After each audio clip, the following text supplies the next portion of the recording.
Hello, everybody. We're going to get started because we only have 30 minutes to get through everybody. Welcome to the lightning talks for the 2019 MCN Scholars. Each year, there we go. Each year, MCN invites 15 emerging leaders in museum technology to its annual conference to connect them with and kind of learn from all of you here as well. This year, with support from the Crest Foundation, we welcome scholars from the US, Canada, and Europe. And they come from institutions across the GLAM sector, as well as a number of universities.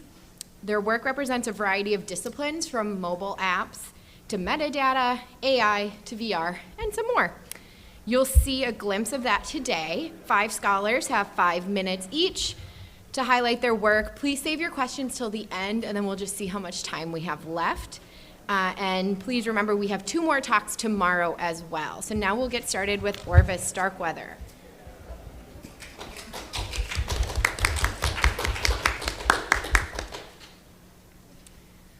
Welcome. I'm Orvis Starkweather, and I work at Legacy Art Galleries. This year, we bought a shiny new collection management software.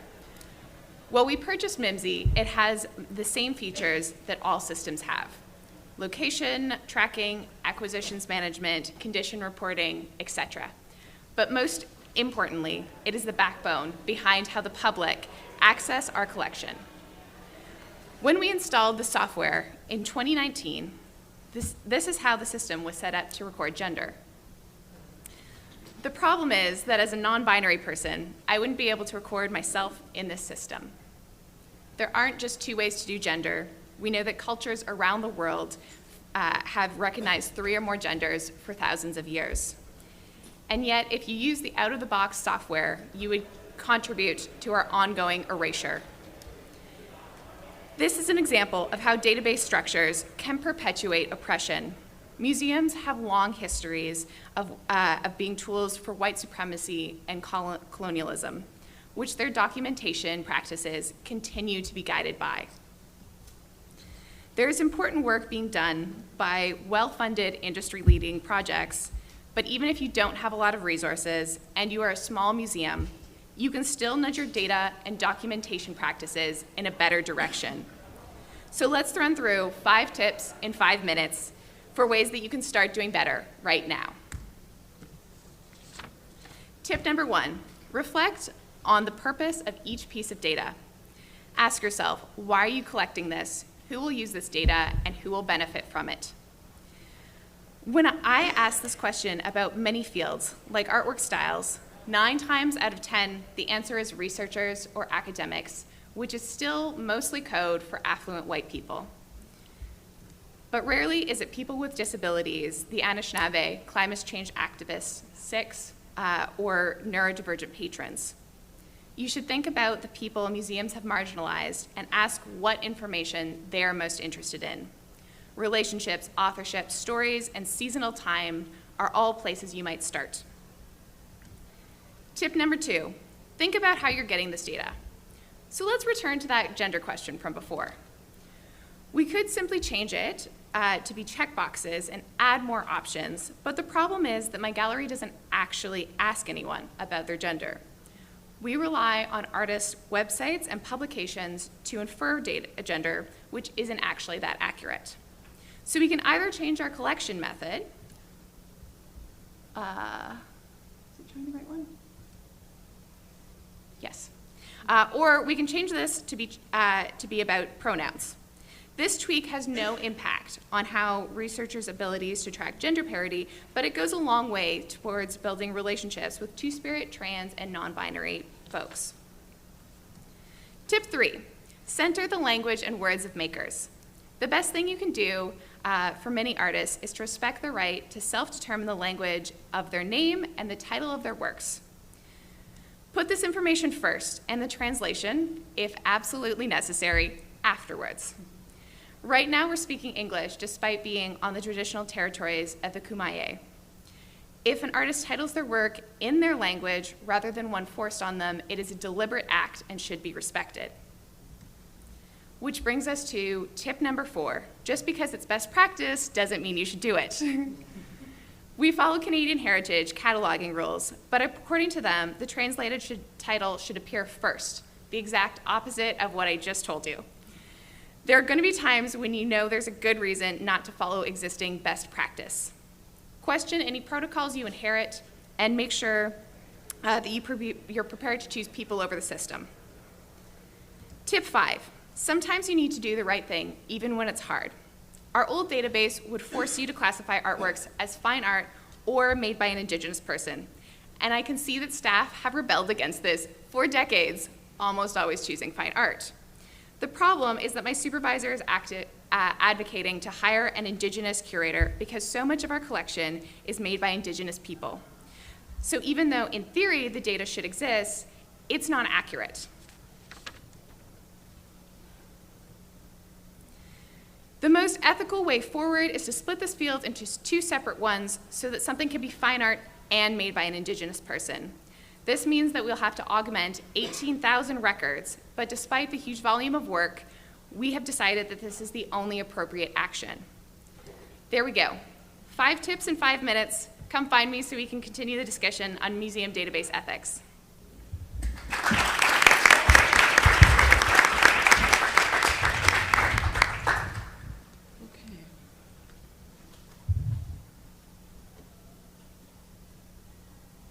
All right. Hi, everyone. My name is Julia, and I am here from the Institute for Canadian Citizenship to tell you about Canoe. So Canoe is a mobile app that connects new Canadian citizens with arts and culture institutions across Canada to celebrate their citizenship. This is a project of the Institute for Canadian Citizenship, and it is a new digital iteration of a decade-long program known as the Cultural Access Pass. In its previous formats, the cultural members had to sign up for the Cultural Access Pass and get a paper card that granted free admission at cultural institutions. But this model obviously posed different challenges. We were not only unable to measure participation or report back to our partners, our reach was also limited by this infrastructure that required in-person pickup. So throughout 2018 and 2019, the ICC worked to turn the Cultural Access Pass into a new smartphone app, which is Canoe, and it launched on May 1st of 2019.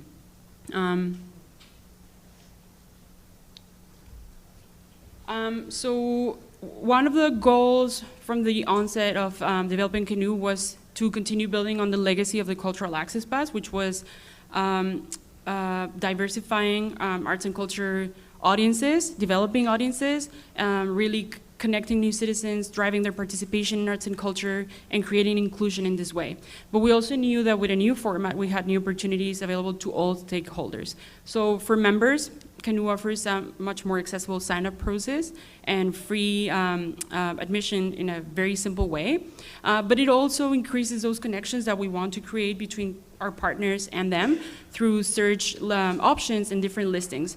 For our partners, this is the first time we'll be able to really let them know how new citizens are engaging with them, and of course to continue strengthening those connections in different ways beyond visitation. For us, for the ICC, this is a really exciting opportunity to, for the first time, find out about this large group, trending towards 100,000 by the end of the first year since launch of Canoe, that are participating in this program and know how they are engaging with arts and culture institutions. So transforming or developing an app from scratch comes with a lot of freedoms that transforming an existing program into an app does not. So really, when we decided to turn CAP into Canoe, we had to rethink what exactly we wanted to accomplish. And one of the things we had the opportunity to focus on was the relationship between new citizens, who are now app users, and our partners. So we really tried to strengthen, like I said, those connections and try to build inclusion in different ways.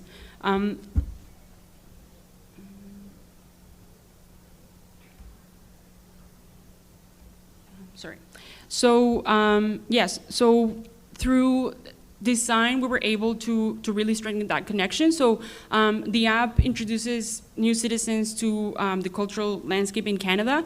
It lets them know about the hundreds of places available, whether they visit them or not.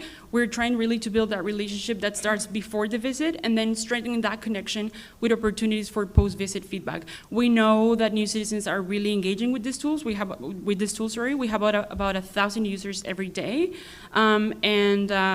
really connecting new citizens to multiple places through one single app, and connecting them in meaningful and multiple ways is really encouraging them to download and use this app. So one of the most innovative aspects of Canoe is its code-based admission system, and we rely on our network of partners to implement this. What it looks like is each participating institution listed in the app has a unique venue code, which members have to input in their app every time they visit to generate a time-stamped card, as well as the number of children visiting with them. So in order to do that, this is how members get free admission, but it is also how we capture every single visit. So in order to do this, we had to do a lot of work, of course. We had to re-engage a very large network of partners of 425 institutions, which is a mix of museums, galleries, parks, science centers, performing arts, and festivals. And we did this through email campaigns, newsletters, phone calls, meetings. We also consulted extensively with all of our partners and made sure their feedback guided the design of the app all along the process. Prior to launch, we did several training sessions in 6 different cities across Canada, group meetings, and finally we delivered their code by email, but made sure we designed materials to support them in this transition. Before and after. So 5 months in, we have successfully transitioned, and the numbers are stacking up. We have about 33,000 visits tracked to date, so it's slightly higher there. We're also finding out new information for the first time. We know that 30% of these visits are from youth and children under 18, which we never knew before, and our participation has doubled. So that's it. Thank you. I have. Thank you. Oh, switch spots. Okay.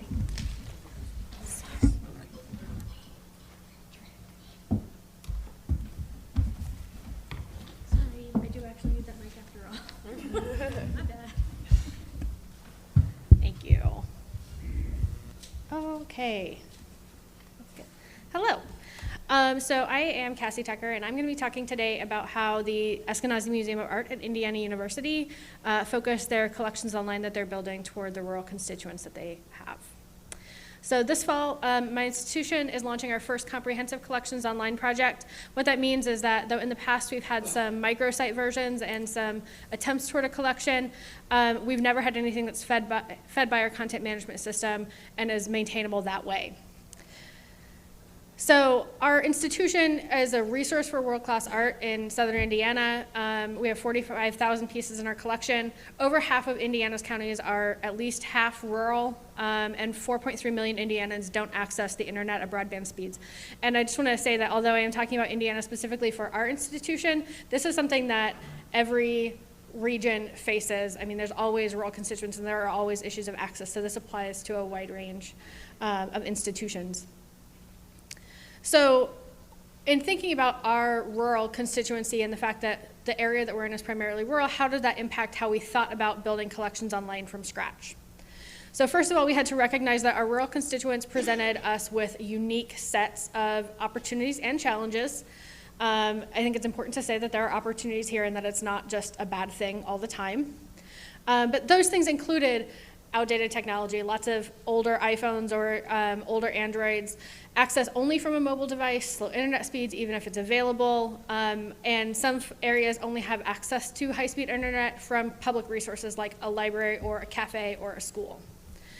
So we had to acknowledge what that means and strip back what we were going to try to accomplish to think about the bare minimum of what needed to be there to really be a successful collections online within the parameters that were given here. We also had to consider that for most of the schools, we're a teaching institution. Most of the schools may lack access to arts education, especially in the upper grades. And so refocusing on online, in-person, and distance learning opportunities altogether are how we give them the opportunity to engage with that art that they may not otherwise have had. So recognizing that set of limitations was important for us. We also had to recognize the different levels of comfort with both art and technology that come from that particular subset of users.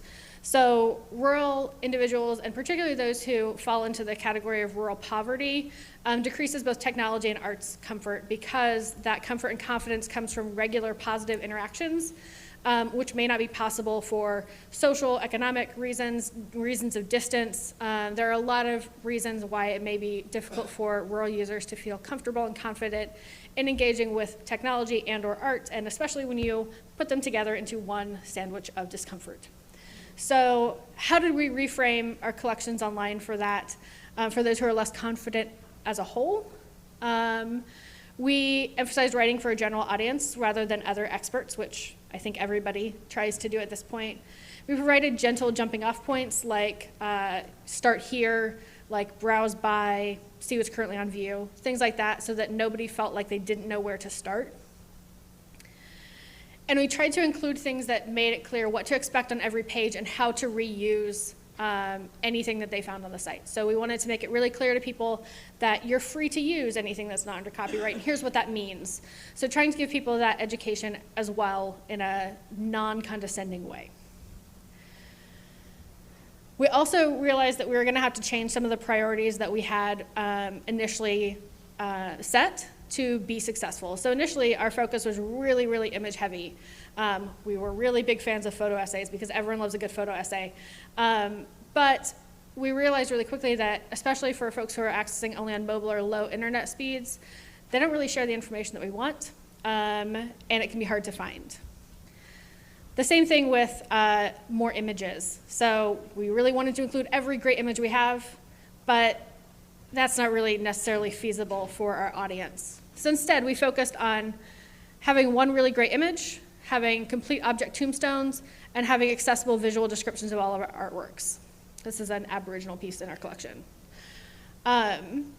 We focused on curator-written discussions, social sharing so that people could share what they're learning with other people in their same network, and resources for people who are using and teaching with the collection so that they know what they can do. And with that said, we still have a long way to go. Like I said, this is our first comprehensive collections online project, so there's lots more things we can do. But our next steps are continuing to add artworks to collections online. I'm going to wrap this up really fast. Building up resources and getting feedback. So, and I'm always happy to talk about this more at this address. Thank you.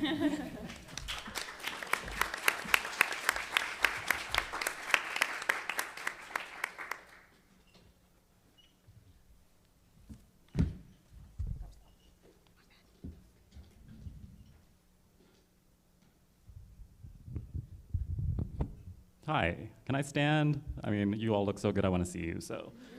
My name's Derek. I'm the digital media specialist at the University of British Columbia at the Beatty Biodiversity Museum, and that sits on the traditional, ancestral, and unceded territory of the Musqueam, Squamish, and Tsleil-Waututh First Nations. The collections go back over 100 years, but as a public institution, we are less than 10 years old, and the project I'm telling you about today is one that we've collaborated on extensively with the Musqueam community. So in that one, we have taken our physical space and we wanted to reframe it from an Indigenous knowledge perspective by taking the space that visitors experience and hybridizing it with the ecological connections that show the resources used in First Nations technologies. So I'm going to be talking to you about building technologies with First Nations communities, as well as finding the right scale of digital technologies for your institutions. So a little bit more about our space. We were originally intended as collection storage and nothing else, but donor money said we had to be public, so now we're both. In reality, we are sort of an underground concrete bunkery space full of rows of black metal cabinets. So think about a supermarket, no interior walls, where everything has been stuffed, dried, or pickled, and the architect was Darth Vader. So yeah, you designed some temporary exhibitions for that space, that's my job. In terms of assessing our digital capacity, I am the only digital person. We have a staff of about 25. I cover two-dimensional design and technology across all departments, primarily exhibits, but also AV support. I change the light bulbs. So yeah, it's not a whole ton of capacity, and this is also not my background. So luckily, we have friends. The Museum of Anthropology is probably better known. You might have heard of it. They have been around for a long time, and they have fantastic relationships with First Nations communities, which was such a blessing. So they gave us an introduction to 6 different First Nations communities in our province, and we all collaborated together on an exhibition called Culture at the Center. Musqueam, which is the community that's closest to us, had this submission in Culture at the Center, and it is a 35-foot sturgeon harpoon, and it's the first one that's been made in 100 years because the sturgeon fishery has been closed. And they gave us the correct people to talk to and the protocols in which to follow that relationship. On our side, we had Yukiko Stranger Gailey on the left there, who is our exhibits manager, and on the right is Jason Woolman. He's the archivist with Musqueam, and they had a fantastic working relationship because institutions don't have relationships, people have relationships, and this can make and break your collaborations. So for Culture at the Center, since we were working with 6 different groups, we wanted to give them all the same amount of representation. So on the left, we have the panel from Musqueam, which is on the sturgeon harpoon, just a little bit of information. On the right is a concept map. So Jason put this together originally, and each one of the nodes is a different organism involved in the sturgeon hunt, and around it is a concept of, or several concepts in indigenous knowledge. He gave this to us at the last minute, and the software he was using did not support the special characters he needed for Hunkaminam, which is the Musqueam language. So I corrected it at the last minute and sent it back to him. And he has since sent this out to other museums. I've seen it crop up in all sorts of places I didn't expect. But it's an example of providing resources to the community, not just taking resources from them. So this was important in demonstrating our commitment in terms of providing them with things that they could use beyond our institution. And since this was so much knowledge and such rich history, I wanted to create an experience and a new exhibit just based solely around this. And what I wanted to do was to show this map in a way that was more immersive and more experiential, and also that drew out all the amazing things that were in here. And none of that confines us to any particular technology. So this is a 360 photo of our fish collection. It has 350,000 of pickled fish. Specimens of pickled fish, and what I wanted to do was immerse this into the Fraser River in the middle of a sturgeon hunt. So let's see if this works. I see a little thing here. Come on. There we go. So this is a static 360 environment with photos and illustrations that I created. This is not AR and not VR. Nodes in the sturgeon web show you the social, territorial, and linguistic context from an indigenous perspective here. So this one is on the white sturgeon in particular. And there's a concept called emplaced knowledge, which is that certain types of knowledge only exist in certain places, and this creates digital space for that knowledge to emerge. There you see a sturgeon. It's at the bottom of the river eating the ulakan after they've spawned, and there you see the harpoon. So the harpoon is 35 feet. We have 14-foot ceilings. So up there is the person holding it, and they're feeling the vibrations from the bottom of the river, which transmit up the shaft of the harpoon, and that's how you can tell when you're on a sturgeon and when you're just on a rock. So the only software I use to create this is Photoshop. It's used, it's on an online 360 viewer, so there's no installation, no apps, and you can view this on a tablet, which means you can share it with groups. It's not on a single VR viewer. If you want to experience it yourself, this is the website. This is based on a mobile framework that was put together for me by one of my computer science students. He was awesome. And this is an example of using, leveraging your assets. So online platforms, user-supplied equipment, student labor, so good. And the 360 is only one aspect of a larger exhibit, and it got people really excited. So this is Morgan Guerin. He's the person who built the harpoon, and he offered to lend us the physical harpoon after seeing the 360. So that was a win. So here's the larger exhibit, and it contains a second 360 environment as well as touchable specimens. Let's see if this works. Come on. So yeah, one of the most important things here is that we have the capacity to build this ourselves, so we are continually expanding this with Musqueam as they continue to share information. And the best measure of success is that they've asked us for a non-public version that they can have in their daycare so that they can teach this knowledge on to the next generation of children. Thank you.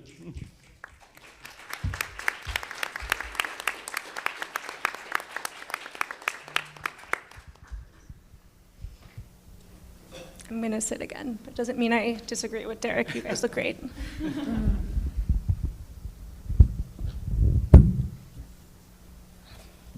right, thank you guys for coming. I'm Alessandra, and I'm the digital coordinator at David's Werner Gallery in New York City. I'd like to present a very brief introduction to web accessibility. This stems from a project that I worked on in Denver last year called the Art of Access Alliance, and more on them in just a second. But to introduce you guys to my experience with this, I'm going to provide a very, very brief overview of some key milestones that have sort of paved the way for this conversation. I'll provide you with a couple different examples of tools that you can use, and then in the end, I'll have some examples of some resources that you can point you to learn more about online accessibility, as well as working with disability communities. But first and foremost, just to give you guys an idea, in the last census, about 1/5 of the population identified as having a disability. Oftentimes, this is a marginalized community that's overlooked in conversations about diversity and inclusion. So I wanted to frame this context as a way to a goal of empathy building and working with disability communities and understanding what your perspective of disability is when you're thinking about web accessibility. The case study that I have is this project, the Art of Access Alliance, which was building out the website and digital presence for them.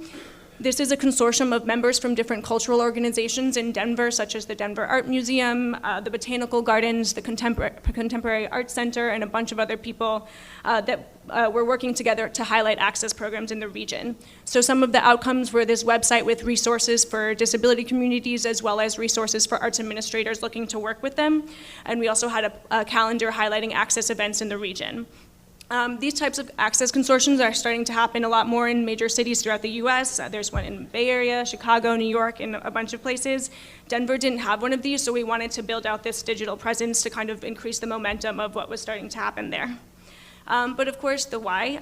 As I mentioned, that's a huge portion of the population that identifies as disabled. So you want to think about increasing ways to reach them, not just with your physical programming, but in your online spaces and your online content, as a way to expand your audiences and invite those new dialogues. But of course, a lot of this would not be possible with some legislation that's paved the way for the groundwork to establish the rights of disabled people as civil rights issues. I'm sure you've all been aware of the ADA. It's celebrating its 30-year anniversary next year, yay. But what stemmed from that was the Web Accessibility Initiative, which established these 4 content guidelines for basically goals for making electronic information accessible. But as you saw from those 4 primary guidelines, design with those considerations in mind could apply to both digital and physical spaces, and sort of establishes the fact that universal and inclusive design doesn't really just benefit disability communities, but it benefits everybody. So to start this project, since we were starting from scratch, we were working with different representatives from different disability communities in the region, as well as people working with them, and we were testing iteratively, and I think this can go if you're also just making small tweaks to your website, is co-working with them, co-designing with disabled people from all backgrounds, and making sure that you're getting that feedback, you're retesting it, and you're keeping that in mind with them. But for this project, you always, or those similar to it, you always want to ask the 2 first questions: is this authoring tool accessible, and can it make accessible content? So as we were starting from scratch, we were looking at CMSs. These are, of course, the most ubiquitous ones. We went with WordPress just because there's a really robust online community around the access frameworks and the plugins and just getting information about it available. And also, Drupal has a slightly higher learning curve, and we were trying to think about the sustainability of this project beyond just the initial creation of this website.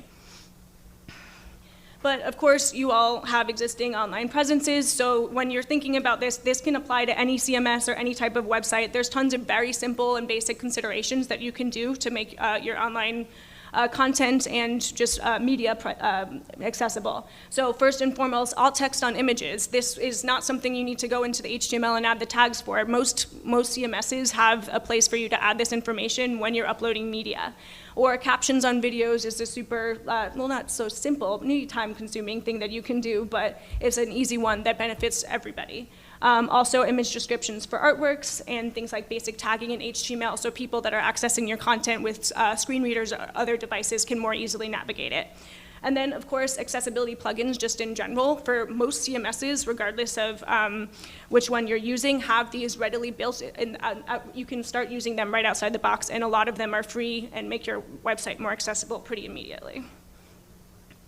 And then, of course, there's a lot of tools that evaluate the accessibility of your online presence. And so, for example, there's the Wave accessibility tool in Google's Lighthouse's Chrome. It's on the Chrome browser. Those are two things that you can basically type in your website, and what they'll do is they'll highlight different elements and show you the errors and provide you with examples of how you can fix those errors in a pretty simple way, or show you different resources to fix them on a deeper dive.